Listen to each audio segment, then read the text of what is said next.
अस्सलाम वालेकुम, welcome everyone. आज हमारा सीआरपीसी का लेक्चर नंबर 5 है और आज हम पढ़ेंगे अरेस्ट बाय प्राइवेट पर्सन। कब एक प्राइवेट पर्सन किसी भी शख्स को अरेस्ट कर सकता है। ठीक है, अच्छा जनरली क्या है, जैसे कि आपको पता है कि जब मजिस्ट्रेट वारंट इशू करता है किसी भी शख्स को गिरफ्तार करने के लिए, तो वारंट में ज़रूरी नहीं है कि पुलिस ऑफिसर का ही नाम हो, किसी भी शख्स को डायरेक्ट किया जा सकता है वारंट एग्जीक्यूट करवाने के लिए। ठीक है, तो वारंट पुलिस ऑफिसर से भी एग्जीक्यूट करवाए जा सकते हैं, किसी प्राइवेट पर्सन से भी एग्जीक्यूट करवाए जा सकते हैं। ठीक है, तो जैसे कि आपने पिछले लेक्चर के अंदर पढ़ा था, अरेस्ट विदाउट वारंट हम पढ़ रहे थे, तो वहाँ पर मैंने आपको बताया था कि 3 लोग हैं जो कि विदाउट वारंट अरेस्ट कर सकते हैं। पहला कौन है आपके पास? Police officer. दूसरा कौन है? Private person. तीसरा आपके पास है मजिस्ट्रेट हिमसेल्फ। ठीक है, तो पुलिस ऑफिसर का विदाउट वारंट अरेस्ट कर सकते हैं, इसको हमने बहुत डिटेल में पिछले लेक्चर के अंदर डिस्कस कर लिया। आज हम पढ़ेंगे arrest without warrant by private person. कब एक प्राइवेट पर्सन, एक आम शहरी, बगैर वारंट के किसी भी शख्स को गिरफ्तार कर सकता है। ठीक है, तो अरेस्ट बाय प्राइवेट पर्सन से रिलेवेंट सेक्शन हमारे पास कौन सा है? ओनली सेक्शन नंबर 59, जो कि बताता है कि प्राइवेट पर्सन कब अरेस्ट कर सकता है और फिर प्रोसीजर क्या होगा कि जब अरेस्ट कर लेगा तो उसके बाद प्रोसीजर क्या फॉलो किया जाएगा। तो सेक्शन नंबर 59 कंडीशंस क्या बताता है? Any private person may arrest any person who in his view commits a non-bailable and cognizable offense और who is proclaimed offender।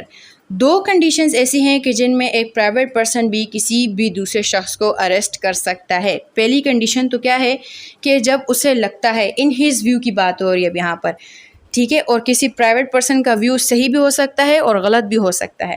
ठीक है, तो अगर किसी भी प्राइवेट पर्सन को ऐसा लगता है कि किसी शख्स ने उसकी मौजूदगी में या उसके देखते हुए किस तरह का ऑफेंस कमिट किया है, एक नॉन बेलेबल यानी कि ऐसा ऑफेंस जिसमें बेल नहीं हो सकती, ज़मानत नहीं हो सकती, और कॉग्निजेबल ऑफेंस यानी कि जिसमें विदाउट वारंट अरेस्ट कर सकती है पुलिस, अगर ऐसा ऑफेंस कमिट किया है, नॉन बेलेबल प्लस कॉग्निजेबल।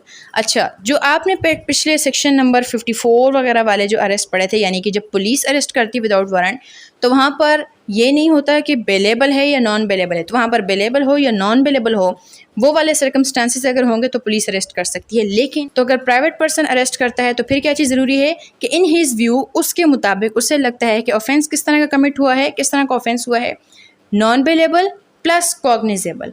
ठीक, तो ऐसे एक्यूज्ड को, ऐसे शख्स को कोई भी प्राइवेट पर्सन अरेस्ट कर सकता है, गिरफ्तार कर सकता है। ठीक है, और दूसरे किस शख्स को अरेस्ट कर सकता है? हु इज़ प्रोक्लेम्ड ऑफेंडर, यानी कि जो इश्तिहारी है, जिसे कोर्ट ने इश्तिहारी डिक्लेयर किया हुआ है, तो एक इश्तिहारी मुजरिम को भी कोई भी प्राइवेट पर्सन अरेस्ट करके ला सकता है। अच्छा, अब अरेस्ट तो कर लिया, तो फिर इसके बाद प्रोसीजर क्या अडॉप्ट किया जाएगा? वो पर्सन जिसने अरेस्ट कर लिया है, तो ऐसा नहीं है कि वो फिर अपने पास ही रख देगा और फिर वो अपने तरीके से उसे तफ्तीश करना शुरू कर देगा और पुलिस ऑफिसर बन जाएगा। नहीं, इस तरह का काम नहीं करना है। तो उसने क्या करना है? Without unnecessary delay make our person arrested to a police officer. अगर करीब में ही कोई पुलिस ऑफिसर अगर खड़ा है, कोई पुलिस ऑफिसर मौजूद है, तो वो उस शख्स को जिसे उसने गिरफ्तार किया उसे उस पुलिस ऑफिसर के हवाले कर देगा। या अगर कोई पुलिस ऑफिसर वहाँ पर मौजूद नहीं है तो फिर क्या होगा? Take such person in custody to the nearest police station. जो भी करीबी कोई भी पुलिस स्टेशन होगा वहाँ पर वो उस शख्स को ले जाएगा। ठीक है, अब यहाँ तक प्राइवेट पर्सन का काम ख़त्म हो गया।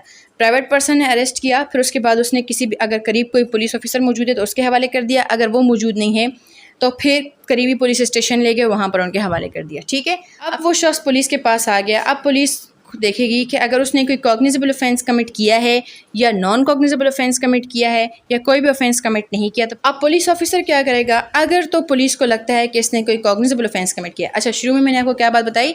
Private person in his view, उसको लगता है कि ऑफेंस नॉन बेलेबल या कॉग्निजेबल था। अब पुलिस की बात हो रही है। ठीक है, अब पुलिस देखेगी कि अगर कॉग्निजेबल ऑफेंस कमिट है तो फिर क्या होगा?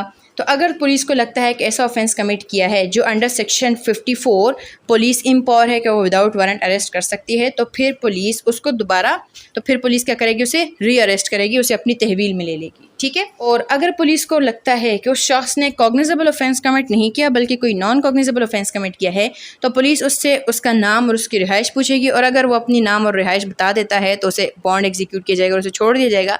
लेकिन अगर वो अपना नाम और पता नहीं बताता तो फिर उसे री अरेस्ट कर दिया जाएगा और फिर जो सेक्शन 57 के जो प्रोसीजर है, जो हमने पिछले लेक्चर के अंदर पढ़ लिया है, उसे फॉलो किया जाएगा। ठीक है, एंड इफ़ नो ऑफेंस, अगर पुलिस को लगता है कि ना ही इसने कॉग्निजेबल ऑफेंस कमिट किया है ना ही नॉन कॉग्निजेबल ऑफेंस कमिट किया है, तो उसे फौरी तौर पर रिहा कर दिया जाएगा। ठीक है, तो कोई भी प्राइवेट पर्सन अरेस्ट कर सकता है 2 तरह के लोगों को। एक तो कौन है? इश्तिहारी मुजरिम, और दूसरा, कोई भी शख्स अगर उसकी मौजूदगी में नॉन बेलेबल और कॉग्निजेबल ऑफेंस कमिट करता है तो उसे एक प्राइवेट पर्सन अरेस्ट कर सकता है। ठीक है। अच्छा, अब हम ज़रा पीछे जाते हैं कि प्राइवेट पर्सन ने उस शख्स को अरेस्ट किया और उसने अभी पुलिस स्टेशन तक लेके जाने से पहले या पुलिस ऑफिसर तक लेके जाने से पहले अगर वो प्राइवेट पर्सन की कस्टडी से भाग जाता है या उसे कोई बचा देता है तो फिर क्या प्रोसीजर होगा? तो फिर क्या होगा? तो ऐसा नहीं है कि प्राइवेट पर्सन फिर कुछ नहीं कर सकता, तो वो उसके पास भी वही पावर्स हैं जो अंडर 66 और 67 पुलिस के पास पावर्स हैं। ठीक है। तो सेक्शन नंबर 66 क्या कहता है कि अगर कोई भी शख्स हिरासत से भाग जाता है, लॉफुल कस्टडी से भाग जाता है, तो उसे दोबारा रीअरेस्ट किया जा सकता है। उसके लिए भी किसी वारंट की ज़रूरत नहीं है और इसके लिए पूरे पाकिस्तान में कहीं पर भी जाए जा सकते हैं। ठीक है। और सेक्शन 67 क्या कहता है कि सेक्शन 47, 48 और 49, 59 नहीं 49 इस अरेस्ट के ऊपर अप्लाई होंगे, यानी कि सेक्शन नंबर 67 के अंडर अप्लाई होंगे। लेकिन एक्चुअली प्राइवेट पर्सन का काम क्या है कि वो फौरी तौर पे पुलिस को मुतला करेगा, अपने हाथों खुद ही सारे काम नहीं करने। ठीक है। लेकिन जनरली क्या है कि अगर प्राइवेट पर्सन किसी भी शख्स को अरेस्ट करता है और पुलिस स्टेशन तक लेके जाने से पहले अगर वो उससे भाग जाता है तो उसे वो दोबारा रीअरेस्ट कर सकता है, उसे दोबारा पकड़ सकता है। ठीक है।